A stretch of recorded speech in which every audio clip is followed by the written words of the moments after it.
என் கரியரில் இது just another கேஸ்னு சொல்லிட முடியாது. 4 சின்ன பசங்க, சிவா, மதன், அரவிந்த், தினேஷ். நான் கேள்விப்பட்ட வரைக்கும் அவங்க சின்ன வயசுல இருந்தே ஃப்ரெண்ட்ஸ். அன்னைக்கு ஒரு நாள் கிளாஸஸ் முடிஞ்சு திரும்பி வந்துட்டு இருந்தாங்க.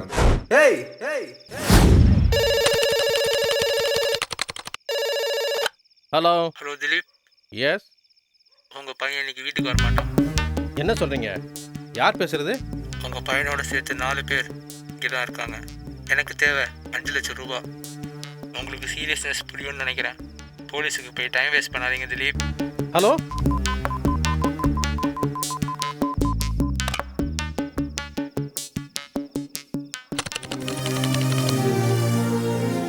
அப்பதான் இந்த விஷயம் என்கிட்ட வந்தது. அருண்குமார் ஹியர். நான் திலீப் பேசுகிறேன். சொல்டா.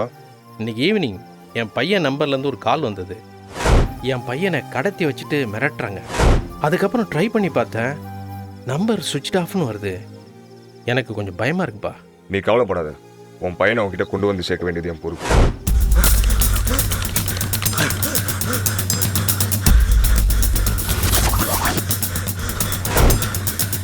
டேய், நம்ம இப்போ எங்கடா இருக்கோம்?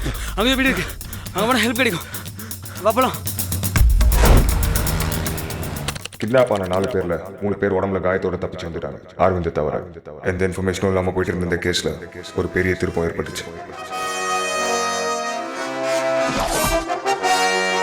தேர்ஸ்டே ஈவினிங் டியூஷன் முடிச்சு நாங்கள் 5 பேரும் போயிட்டு இருந்தோம் சார். அப்போ யாருன்னே தெரியல, ஒரு 6-7 பேர் கண்ணை கட்டி அடித்து ஆட்டோட தூக்கி போட்டு போயிட்டாங்க சார். உங்கள் கூட இருந்த 5வது பையன் யாரு? ஸ்ரீராம் சார். ஆனால் அதெல்லாம் நடக்கிறதுக்கு முன்னாடியே அவன் போயிட்டான் சார். அரவிந்த் எங்க? தெரியல சார், நாங்கள் தப்பிக்கும் போது எங்கள் கூட இல்லை சார். கடந்தவங்க யாரையாவது அடையாளம் காட்ட முடியுமா? டெஃபினட்டாக சார், எனக்கு நல்லா ஞாபகம் இருக்கா அவங்கள. அந்த கிரிமினல்ஸ் ஃபோட்டோஸ் எல்லாம் காட்ட சொல்லுங்க. ஸ்ரீராம்ங்கிற ஒருத்தன் இவங்க கூடவே இருந்திருக்கான். ஆனால் அவன் கடத்தப்படவும் இல்லை, அவனை பற்றி எந்த இன்ஃபர்மேஷனும் இல்லை. அவனை என்கொயர் பண்ண தோணுச்சு சார். சொல்லு ஸ்ரீராம், உனக்கு என்ன தெரியுமோ சொல்லு. டியூஷன் முடிஞ்சோடனே ஊருக்கு போகணுன்றதுனால கிளம்பிட்டேன் சார். இன்றைக்கி மார்னிங் தான் சார் ஊர்லேருந்து வந்தேன். அப்போ தான் சார் எனக்கே எல்லா விஷயமும் தெரிஞ்சது. அது தவிர வேறு எனக்கு எதுவும் தெரியாது சார். என்ன நடந்திருக்கோன்னு என்னால் கெஸ் பண்ண கூட முடியல. அப்போ தான் நான் அரவிந்த் வீட்டு டிரைவர் என்கொயரிக்கு வர சொல்லியிருந்தேன். எப்பவுமே அரவிந்த் தம்பி நான் தான் சார் ஸ்கூலுக்கு போய் கூப்பிட்டு வருவேன் சார். அன்னைக்கு டியூஷன் இருக்கு, நீங்க வர வேணான்னு சொன்னார் சார். அதான் போகல சார். ஸ்கூலுக்கு போகிறது தவிர அரவிந்த் வேற எங்கெல்லாம் போவான்? ஃப்ரெண்ட்ஸ் வீட்டுக்கு போவார் சார். அடிக்கடி பஜாருக்கு போய் சிடி வாங்குவார் சார். பஜாரில் தெரிஞ்ச கடை ஏதாவது இருக்கா இல்லை? இல்லை சார், வழக்கமாக கணேஷுங்கிற புரோக்கர் கிட்ட தான் சார் வாங்குவார். உன்னால் அந்த கணேஷ் அடையாளம் காட்ட முடியுமா? கண்டிப்பாக சார்.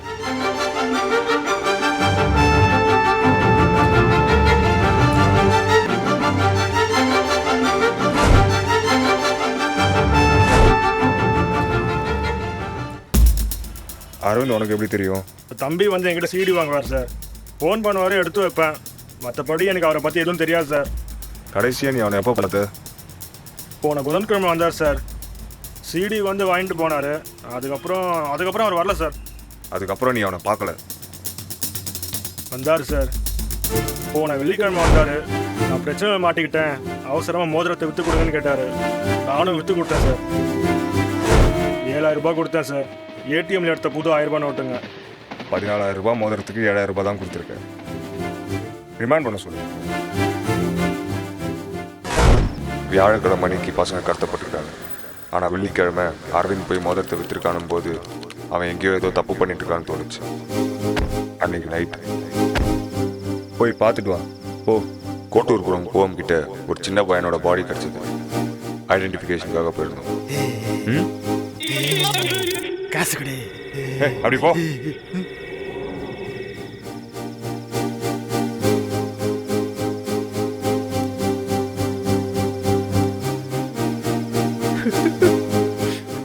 எது நடக்கூடாதுன்னு நினைச்சனோ அது நடந்துருச்சு.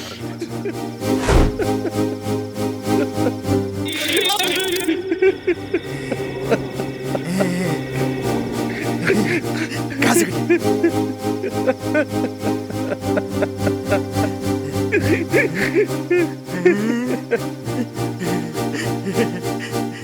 காசு கொடு, காசு கொடு. அன்னைக்கு கொடுத்த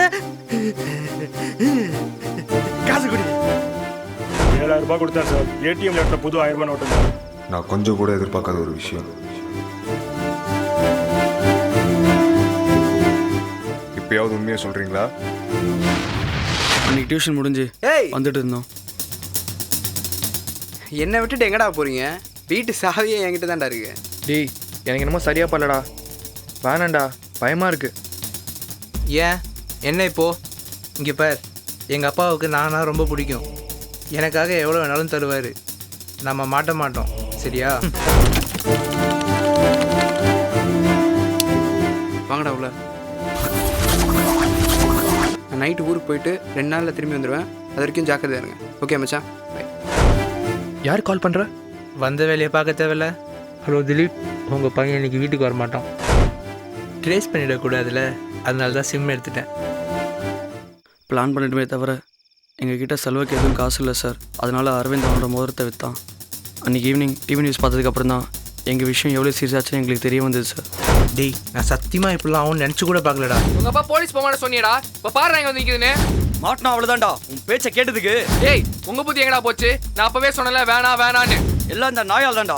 என்னடா எல்லாமே ஏன் தப்பு மாதிரியே பேசிட்டு இருக்கீங்க? உன் தப்பு தான்டா, உன் தப்பு தான். எல்லாம் உன்னால் தானே ஆரம்பிச்சது. ஐயா, இது வேலைக்கே ஆகாது. விட்டா நீங்களே அப்ரூவல் ஆகிடுவீங்க போல இருக்கு. எனக்கு பிரச்சனையே இல்லைப்பா. காசுக்காக தான் நீங்களாம் என்ன கிட்னாப் பண்ணீங்கன்னு சொல்லிட்டு நான் போயிட்டே இருப்பேன். எப்படி பார்த்தாலும் நான் சேஃப். மாட்டிட்டு சாவுங்கடா. நான் கிளம்புறேன். அட்டிங்க. ஏய் நாமளா அதெல்லாம் வேணும்னோ, இவன் தானடா ஆசை காட்டினான். எவ்வளோ வாட்டி சொன்ன வேணான்னு.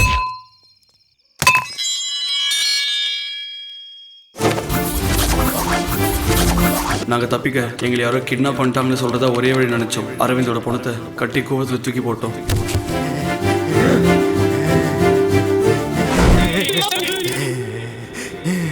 காசு கொடு. பார்த்து யார்ட்டி சொல்ல மாட்டல. காசு கொடு.